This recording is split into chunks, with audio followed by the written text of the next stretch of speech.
Welcome to the Plan B CRNA podcast. I'm your host, Bobby Jones, and I'm so excited that you're here. The Plan B CRNA podcast is the only show made specifically for nurse anesthetists who are exploring options outside of their traditional career paths. This is the place to expand your mind and your goals as we uncover new ways to produce side income together. The mindset that we bring to any situation plays a key part in overcoming challenges and really enjoying our unique paths in life. On Thoughtful Thursdays, I like to explore emotional topics that are relevant to CRNAs and other providers. I think of this as my therapy, and I hope you learn some tips and tricks that you can use along your own journey. This episode is brought to you by On-Call Capital. On-Call Capital is dedicated to educating CRNAs and other healthcare providers about investing outside of the traditional stock market. On-Call Capital also provides opportunities for you, yes you, to create passive income and generational wealth while also lowering your taxable income through investments in the apartment and alternative investment spaces. If you haven't hit subscribe yet, make sure you do that right now so that you don't miss an episode. Thanks so much for joining me today, and now on with the show. Welcome to Thoughtful Thursdays on the Plan B CRNA podcast. I'm your host, Bobby Jones. And as always, I like to start these shows off with a quote that gets me thinking. The poet J.M. Storm once said, "If there is anything that I know to be true, it is that I would rather be a sweet memory than an ongoing obligation." Jonathan Munsey Storm is a bit of an unlikely American writer. He was a mechanic by trade, but he started writing in his spare time. Storm started sharing his quotes and poetry on social media, and his work has gained momentum over the last several years. His work is actually found in two collections, In My Head and In My Head Volume 2, which are both found on Amazon. In the description of one of his collections, it is stated that J.M. Storm has crafted a haunting yet hopeful poetry collection that is meant to be felt as much as it is read. He speaks of modern love, life, and loss. And I say all of this because this one particular quote hit me pretty hard, and Storm's work seems to resonate with many people on a very deep level. If you don't already know of him, maybe you'd like to. So back to the quote. If there is anything that I know to be true, it is that I would rather be a sweet memory than an ongoing obligation. As we enter into the holiday season, it seems like we have more and more that we have to do each year. Between decorating, family gatherings, meal planning, and gift giving, this is a really busy time of the year. With so much to do, many people become overwhelmed. So what is the secret to a less stressful holiday season? Recognizing that you have choices. It can be easy to confuse our choices and our obligations. I mean, for Thanksgiving in a few weeks, are you really obligated to serve turkey? Turkey prices are expected to rise about 25% this year due to shortages. And while many feel obligated to have turkey on the holiday, other options for a wonderful meal may be cheaper and even more memorable. During the pandemic, our family had a seafood Thanksgiving meal on vacation in the Outer Banks. And our kids still talk about that meal and the trip because it was more memorable than the normal. Plus, I assure you that the turkeys don't think that you have any real obligation to choose them at all. Of course, obligation goes much further than food choices. Decorating for the holidays can be fun and memorable, but going all out is a choice. If it compromises your mental health because it's too time-consuming or it's frustrating, then you don't have to do it. The massive cultural buildup of expectations to create the perfect holiday just creates more pressure. And while many of these expectations are actually unrealistic and they lead to headache and heartache, preparing for the holidays can actually bring great joy for those who do it in a manner that respects their own boundaries. This is why I want to emphasize the importance of looking at all of this from your own personal situation and needs. In fact, I did find some tips that may help you to avoid feeling overburdened by the holidays. Number 1, create a needs chart. Yeah, I know I'm telling you to make a list at a time when it's really, really busy. But if you want to make clearer choices and compromises, you need to start with your own needs.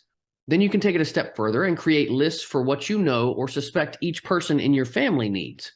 Then you can just create a chart to kind of map that overlap. If your parents want you to make a trip to go see them, but you need time to prepare for heading back to work, you can compromise with a shorter trip that meets everyone's needs. My dad and stepmom are a perfect example of this. They always stay in Georgia for Thanksgiving, meaning that if we ever want to have Thanksgiving with them, then we have to make the 6.5-hour trip. Now, my stepsisters travel down from Massachusetts every year with their kids, so it's always a really big affair. And we don't always want that for our Thanksgiving, though. And we have other extended family to consider as well.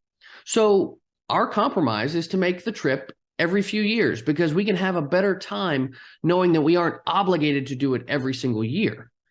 But this leads me to the next helpful tip, which is number 2. Listen to resentment and cut out the guilt. Easier said than done for sure, but these two feelings go hand in hand. Let's say that you don't want to go to your folks' house for Thanksgiving, but you also don't want to disappoint them. Is the resentment that you would feel by attending stronger than the guilt that you would feel by declining? If your resentment would be too high for you to actually be present and in the moment on Thanksgiving, then perhaps declining would be better. Yes, you will feel guilt, but oftentimes guilt is just masking the anger that you feel about feeling obligated in the first place. Making your own decision reinforces the fact that you do have choices, and it helps you to communicate more responsibly while also having boundaries. And finally, number 3, where's the love? This takes me back to our quote of the day. I don't want anyone in my family thinking that I show up just because I feel obligated to do so. I want them to feel the love that I genuinely have for them. And you may not want to go to your in-laws, but you do it anyway because of the love that you feel for your spouse. Relationships have needs, such as attention, commitment, and reciprocity, and you're acting on behalf of the relationship. But when we start to think of these acts as obligations, that brings in a sense of negativity that can lead to that resentment and guilt that we've referred to. And we have to find the love in the things that we're doing, which helps us to realize that we're also doing these things for ourselves and not just for other people. I don't always enjoy putting up the Christmas tree, but I do it because of the joy that it brings my children and because I'm contributing to their joy and excitement of the holiday. That makes me feel good. And trust me, others can see a difference between acting out of love and acting out of obligation. I mean, just think of how happy most kids are to do their chores, am I right? But even those chores aren't really obligations.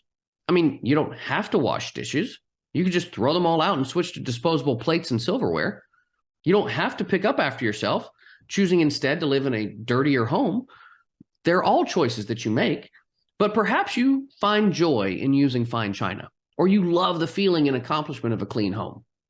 This goes hand in hand with realizing your needs and respecting your own boundaries, which can go a long way toward helping you sort out the differences between your own choices and your obligations. Now, as usual, I have a couple of links in the show notes to help empower you to have a happier and healthier holiday season. But that's what I've got for you today. If you enjoyed what you heard, make sure you hit subscribe and leave us a 5-star review.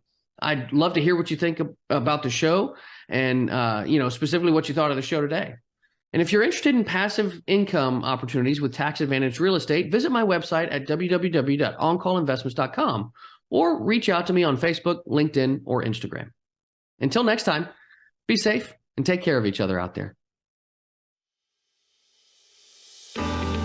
Thank you so much for joining me for another episode of the Plan B CRNA podcast.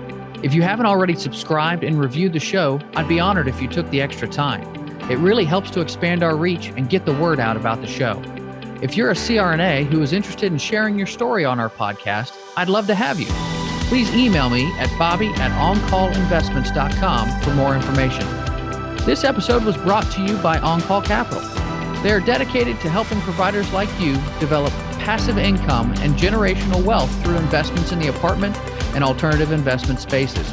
Feel free to check out their website at www.oncallinvestments.com and subscribe to their free educational email series. You can find On-Call Capital on Facebook, Instagram, and Twitter. You can also check out our YouTube page, where you'll find all of the show episodes along with other educational videos. Thanks for listening, and we'll see you on the next episode.